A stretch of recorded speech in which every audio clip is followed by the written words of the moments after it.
Hey everybody, welcome back to the channel and some more Warzone Eternal coverage here. Today we're going to start a series on just kind of covering some of the parts of the game, including how to play eventually. We'll have that a little bit later down the road as we're still getting minis painted up for that, so we want to make sure that's all looking nice for you guys. But for the moment, we're just kind of covering some of the nuts and bolts of the game because not everybody is necessarily going to be an existing Warzone player from previous editions or iterations of the game. We ourselves are new to it, so figured it's a good idea just to kind of cover some of the aspects and some of the parts of the game, the nuts and bolts, so to speak. And with that, we're going to do sort of a 4-in-1 video here. We're going to take a look at the scenarios that come with this core rulebook. So a couple different ways you can kind of pick your mission, right? If both people want to agree on that, or you can roll off and figure out which one you're playing.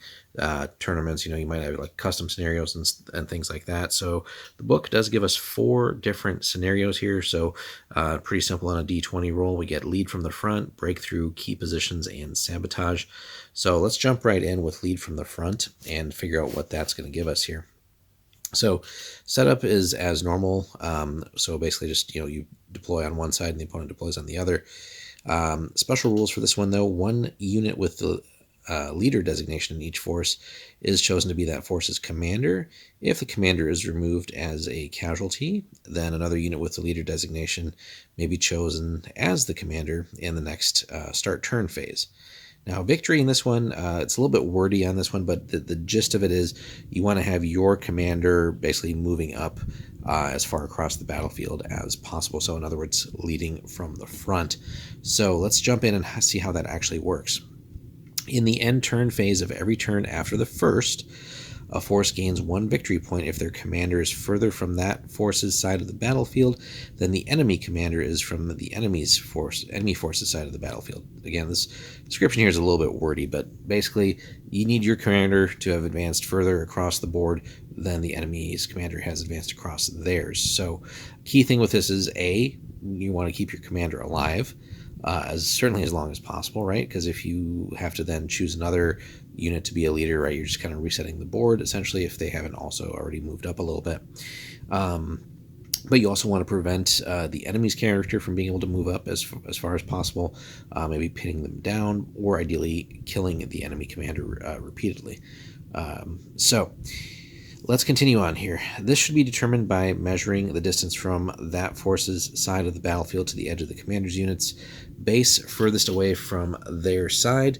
In the end turn phase of the 5th turn, if the commander of the force that scored victory points in this turn is the same unit that was chosen at the start of the game, you gain an additional bonus point. So basically, if you somehow keep that character alive, your initial commander, right, and you're scoring on turn 5, then you get that bonus point. So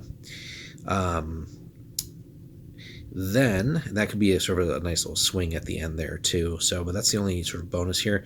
There's a certain type of penalty though. So if there are more friendly units further from their side than the commander, so basically if your force is advanced beyond the commander and he or she or it isn't essentially leading from the front again, the distance measured for the commander is actually halved. So you really want to like outpace your troops, so to speak. So positioning is definitely going to be a key factor in this.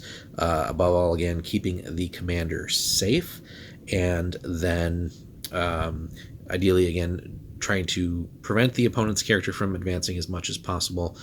And again, ideally, maybe even taking them out, forcing them to choose another commander, and again, just rinsing and repeating. So interesting little back and forth with this. It doesn't focus really on anything else in the force aside from what your commander does, and that's going to be key. So this isn't necessarily going to be one where if you have a rather weak or squishy commander, it's going to be pretty rough. But again, it might even involve some cases where that commander is really only ever just occasionally going out and sort of taking some safe shots or getting into situations where they are for sure going to win.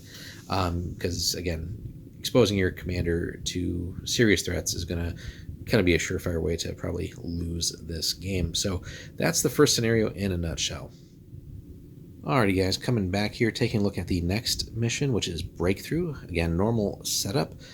Victory points in this one are going to be a little bit different though, so it's pretty pretty simple here before we move on to the key positions scenario.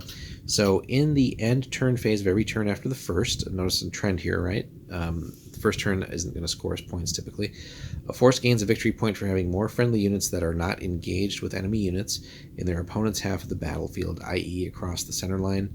Friendly units in the enemy's force deployment area are counted as 2 friendly units for this purpose. In the end turn phase of the fifth turn, if there are no enemy units on a force's half of the battlefield, there's another bonus point. So somewhat similar to Lead the Front, except here we're not necessarily caring about just the commanders, but really we want to get across the board, ideally being in the opponent's half of the battlefield, and again across the center line, and preventing the enemy from doing the same.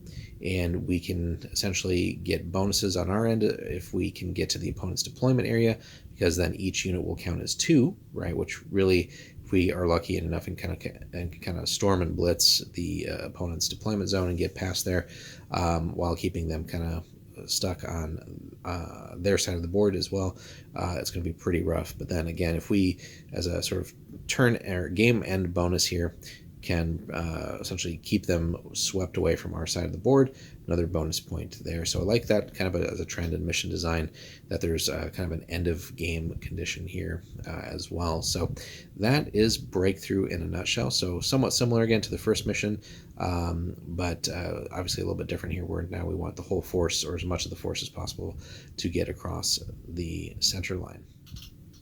Alrighty guys, moving across here to key positions. So this is the third scenario, a little bit different setup here. So place 3 scenario objective markers along the center line of the battlefield as shown below. They should be 40 millimeters in diameter, treated as a terrain feature with the impassable terrain trait. So this gives you a chance to hobby as well and have some cool scenic markers there. And we'll have to see if Resnova ever releases like a token pack or something like that. But feel free to hobby in your meantime, right? Come up with something cool, maybe even like faction specific. So, and they're basically all spread out like such. So now, in the start turn phase of the first turn, each player should secretly identify one of the scenario objectives as their primary, which is then fun because in some cases, it could be that both players have chosen the same one, which will make for some pretty tight battles and desperate battles. While in base contact with the scenario objective and not engaged with an enemy unit, a unit may perform an interact action. So, perform a test there, so the target number leadership test. On a success, a scenario objective counter in base-to-base contact with the unit is now controlled by that unit's force. A controlled scenario objective counter remains controlled by a force until control shifts to the enemy force through the successful interact action of an enemy unit. So, and then how are we ultimately scoring here? So in the end turn phase of every turn after the first, again, a trend here we've seen with all the missions, a force gains 1 victory point if it controls more scenario objective counters than the enemy force. In the end turn phase of the fifth turn, primary objectives are revealed. If both forces selected the same primary objective, the force controlling the relevant scenario objective counter, if any, gains an additional victory point. So that one is, at the end here, is a little kind of wonky, I would say. You know, if both are the same, then the controlling force gets an additional 1, so it makes sense, right? Because you know they're both choosing the same objective and happens to be a very important one. So then just the side that has that gets the extra point. But I feel like that could just be, maybe in some cases, a little too swingy. I don't know. We'll have to get some games under our belt to see that. But also, again, if both players show something different, then it doesn't really matter. So then it's just really about who has more. So again, a little bit mixed on that part of it. Let us know your thoughts on that part, guys. But still a fun scenario with some neat ideas behind it. But again, ideally here, we just want to control at least as many objectives as possible, and ideally focus on retaining what we've at least chosen as the primary. And but this leads to some fun strategies too, where the opponent might try to fool you into thinking that they're going after their primary by putting more units towards that, which might cause you to sort of counter deploy or focus on that, when really maybe they're just sending like one person after what is their ultimately primary objective. So some fun little mind games that can be had with that idea in the scenario. But yeah, I think the only critique here is that, again, if we don't choose the same primary, then that whole thing is kind of all for naught, at least the way I'm reading it. But let us know your thoughts on that, guys, and then we'll take a look at sabotage next. Alrighty, guys, the final scenario here is sabotage. And with this one, we have also kind of seemingly the most going on here. So the setup is going to involve a little bit of work. We're going to put 4 scenario objective counters staggered offset from the center line of the battlefield as shown below, 40 millimeters in diameter, and treated as a terrain feature with impassable, but again gives us a chance to be creative and have some cool themed objectives, maybe even faction specific. So you can see the differences there.